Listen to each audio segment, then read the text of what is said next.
इस मूवी के स्टार्ट में हम बॉन्ग नाम के एक आदमी को देखते हैं जो कि खाना पकाने में बेहद टैलेंटेड है और वो ब्लू हाउस का सबसे कम उम्र शेफ है जो कि साउथ कोरियन प्रेसिडेंट की ऑफिशियल रेजिडेंस थी। उसी शाम बॉन्ग को पता चला कि घर में एक चाइनीज एम्बेसडर के लिए डिनर पार्टी दी जा रही है और वो एम्बेसडर फिश बोन्स को लेकर काफी सेंसिटिव था, इसलिए बॉन्ग को हड्डियों के बगैर मछली की मजेदार डिशेस बनाने का कहा जाता है। बॉन्ग उनकी इंस्ट्रक्शंस पे अमल करता है और फौरन से डिश प्रिपेयर करना शुरू कर देता है। रात होने पर खाना तैयार था जिसे एम्बेसडर को सर्व किया जाता है। उसने मछली को खाया तो उसे उसमें एक हुक मिली, इसलिए बॉन्ग अब मुश्किल में आ गया था जिसे बहुत से गार्ड ढूंढ रहे थे। नेक्स्ट सीन में हम देखते हैं कि दो पुलिस ऑफिसर्स इस इंसिडेंट की इन्वेस्टिगेशन के लिए बॉन्ग के अपार्टमेंट के बाहर पहुंच जाते हैं। वो लोग जैसे ही दरवाजे पर दस्तक देते हैं तो बॉन्ग को रियलाइज हो जाता है कि वो मुश्किल में है, इसलिए वो बालकनी से भागने की कोशिश करता है। वो ऑफिसर्स उसे पकड़ने की पूरी कोशिश करते हैं, लेकिन बदकिस्मती से वो नीचे स्विमिंग पूल में गिर जाता है और उसका सर पूल की बेस पे जा लगता है। लेकिन किसी वजह से वो गिरता रहता है और एक औरत उसकी ओर तैरती है और उसके होंठों पे किस करती है। बॉन्ग की जब आंख खुलती है तो वो एक स्ट्रेंज बेड पे था,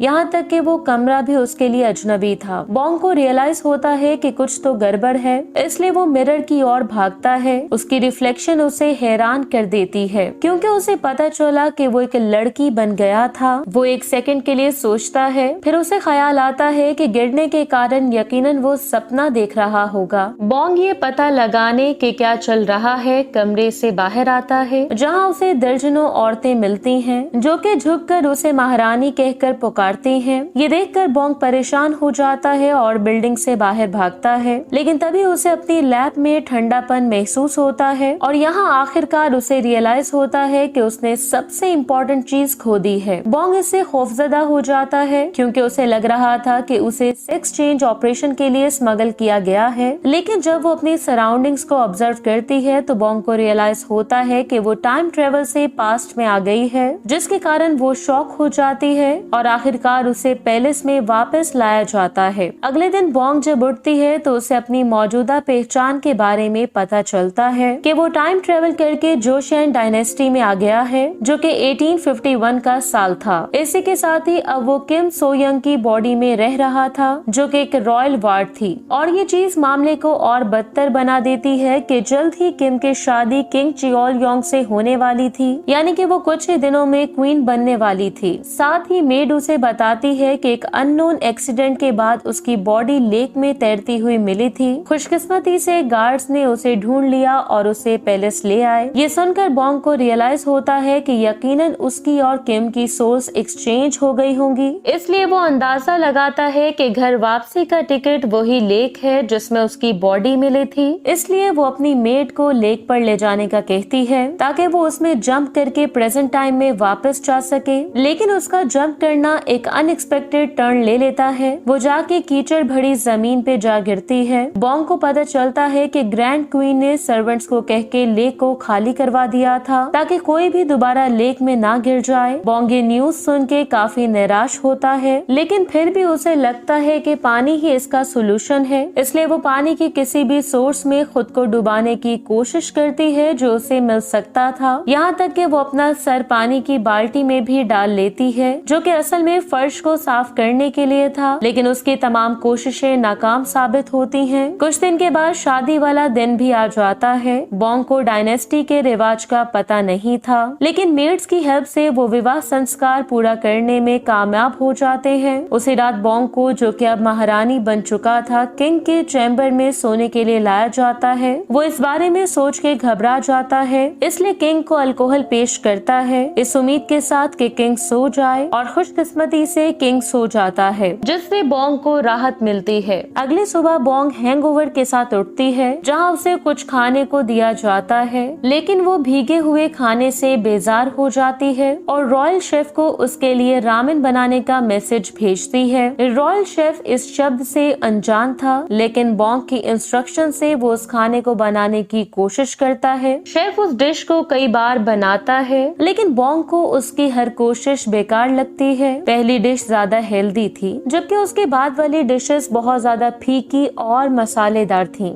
आखिरकार शेफ अपसेट होके गिव अप कर देता है और बॉन्ग से खुद खाना बनाने को कहता है। बॉन्ग, जिसे अभी भी खाना पकाने की टेक्निक्स याद थी, वो खुद ही खाना बनाने का फैसला करती है। वो रॉयल किचन में आके फौरन से नाइफ उठा लेती है। ये देखकर उसकी मेड काफी परेशान हो जाती है क्योंकि महारानी ने बचपन से अब तक कभी भी खाना नहीं बनाया था। इसलिए मेड और बाकी सर्वेंट्स को उम्मीद थी कि महारानी सिर्फ किचन में गंदगी ही फैलाएंगी। लेकिन वो जब महारानी को इतनी तेजी से सब्जियां काटते हुए देखते हैं तो हैरान हो जाते हैं। वो हर चीज को परफेक्टली और एक ही साइज से काट रही थी और आखिरकार एक परफेक्ट डिश तैयार हो जाती है, जिसे लेकर बॉन्ग अपने रूम में आ जाती है और अपनी मेड के साथ रामेन एंजॉय करने लगती है। दूसरी तरफ किचन में शेफ को बॉन्ग की खाना पकाने की टेक्निक से जेलसी होती है और वो ये क्लेम करता है कि खाना सिर्फ दिखने में ही अच्छा नहीं होना चाहिए बल्कि उसका टेस्ट भी डिलीशियस होना चाहिए। और अपनी थ्योरी को प्रूव करने के लिए वो पॉट में बचा हुआ खाना टेस्ट करता है। जैसे ही वो उसे खाता है तो वो हैरान हो जाता है कि ये कितना अच्छा है, यहाँ तक कि शॉक में उसके हाथों से स्पून भी गिर जाता है। इस इवेंटफुल एनकाउंटर के बाद बॉन्ग को आइडिया आता है। असल में नई क्वीन को ये रियलाइज हो चुका था कि वो अपनी कुकिंग स्किल्स से रॉयल फैमिली का दिल जीत सकती है। लेक को भी ग्रैंड क्वीन ने खाली करवाया था, इसलिए अगर वो खाने से उसे खुश कर देगी तो वो शायद लेक को रिफिल करने के लिए मान जाए। इसलिए वो फौरन से किचन में आ जाती है, लेकिन जेलेसी के कारण रॉयल शेफ अपनी अथॉरिटी पे जोर देता है और ग्रैंड क्वीन के लिए बनाए गए खाने को चेक करने से मना कर देता है। बॉन्ग इस बात से नाराज हो जाती है और शेफ को तेजी से खाना पकाने का चैलेंज देती है। रॉयल शेफ पहले तो इस लड़ाई से पीछे हट जाता है, लेकिन बॉन्ग की टीज करने पर वो इसके लिए मान जाता है। एक सर्वेंट घंटी बजाता है और ये कॉन्टेस्ट शुरू हो जाता है। रॉयल शेफ अपना चाकू लेता है और गाजरों का एक गुच्छा काटने लगता है, लेकिन महारानी के हाथ ज्यादा तेज थे। वो फौरन से कुछ खीरे काट लेती है। कुछ देर की कुकिंग के बाद बॉन्ग की डिश आखिरकार तैयार थी। वो सबसे पहले घंटी बजा देती है और ये कंपटीशन जीत जाती है, जिसकी वजह से रॉयल शेफ गुस्सा हो जाता है और कहता है कि स्पीड इम्पोर्टेंट है लेकिन टेस्ट एक शेफ की स्किल्स का हतमी इम्तिहान होता है। बॉन्ग उसकी बात से एग्री करती है और रॉयल कुजीन इंस्पेक्टर से दोनों डिशेस टेस्ट करने का कहती है। कुजीन इंस्पेक्टर बॉन्ग की डिश को बेहतर करार दे देता है, जो कि रॉयल किचन का चार्ज संभालने का एक इशारा था। बॉन्ग अपने नए मिलने वाले स्टेटस को अपने एडवांटेज के लिए यूज करती है और ग्रैंड क्वीन के खाने को एनालाइज करने लगती है। उसे यहाँ ग्रैंड क्वीन के खानों का भी पता चलता है कि हाल ही में दांत के दर्द के कारण वो खाने में बहुत नखरे करती हैं। इसलिए बॉन्ग ने नरम बनावट वाला खाना बनाने का फैसला किया। वो फौरन से काम पे लग जाती है और आलू का दलिया बनाना शुरू कर देती है। सबसे पहले वो पॉट में कुछ मिल्क डालकर सभी इंग्रेडिएंट्स डाल देती है और साथ साथ वो टेस्ट भी चेक कर रही थी, जिसके बाद वो आखिर में आलू डाल देती है। इसके बाद रात का खाना एक अच्छी प्रेजेंटेशन के लिए कुछ फूलों की टॉपिंग्स के साथ परोसा जाता है। बॉन्ग अपनी फाइनल प्रोडक्ट को देख के काफी खुश थी,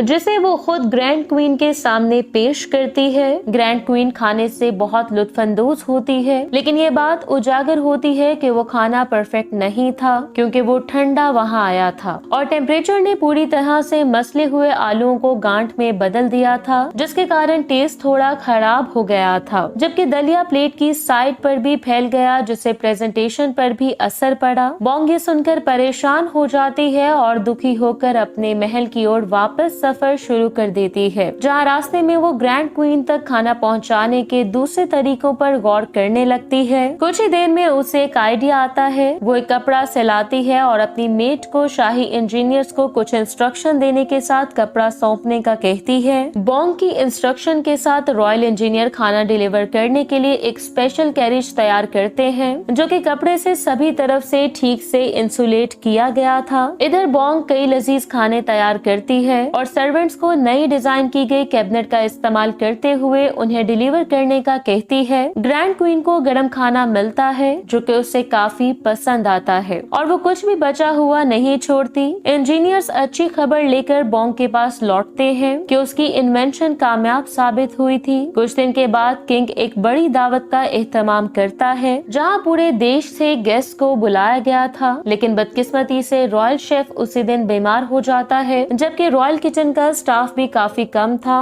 बॉन्ग जब ये नोटिस करती है तो वो उनकी मदद करने का फैसला करती है। वो मर्द का रूप धार के रॉयल किचन में चली जाती है, जहाँ बॉन्ग को पता चलता है कि उनका स्टॉक भी काफी कम है, क्योंकि ग्रोसरीज जो कि उसी दिन डिलीवर होना थी वो अभी तक नहीं पहुंची थी। महदूद चॉइस के साथ बॉन्ग के पास क्रिएटिव होने के सिवा और कोई ऑप्शन नहीं था। महारानी अपनी मेट्स के साथ आलू की एक यूनिक लेकिन सिंपल डिश तैयार करती है। वो आलू को छीलती है और उसे एक स्टिक पे लपेटकर डीप फ्राई करती है, जिससे वो क्रिस्पी और क्रंची हो जाता है। सभी मेहमान पहली डिश को देख के कुछ ज्यादा खुश नहीं लग रहे थे, क्योंकि वो शाही खाने में कुछ बेहतर की उम्मीद कर रहे थे। लेकिन जैसे ही वो उसे टेस्ट करते हैं तो उनकी आंखें चमकने लगती हैं, क्योंकि वो उसके जायके पर हैरान थे। बॉन्ग को दूसरी डिश बनाने में थोड़ी और मुश्किल का सामना था, क्योंकि किचन में किसी भी तरह का मीट नहीं था। इसलिए वो बीन्स को यूज करके वेजी बर्गर तैयार करती है। टमाटर के जायके के साथ वो अपनी इस इन्वेंशन पर काफी खुश थी, इसलिए वो इसका नाम मैकडोनाल्डू रख देती है। आलू की तरह पड़ोसी जाने वाली ये डिश भी सुपर हिट थी और गेस्ट मुंह में पानी लाने वाली इस डिश का मजा लेने लगते हैं। आखिरी खाने के लिए बॉन्ग एक ट्विस्ट के साथ एक क्लासिक जेली डिजर्ट बनाती है और जेली स्टिक्स पे एक स्पेशल मैसेज लिखा था, फॉर्च्यून जेली, के जेली खाने के बाद आप अपनी किस्मत पढ़ सकते हैं। सभी मेहमान क्लासिक जेली खाते हुए अपनी अपनी किस्मत को पढ़ के एंजॉय करने लगते हैं। शुरुआती दिक्कतों के बावजूद खाना एक छोटी सी सफलता थी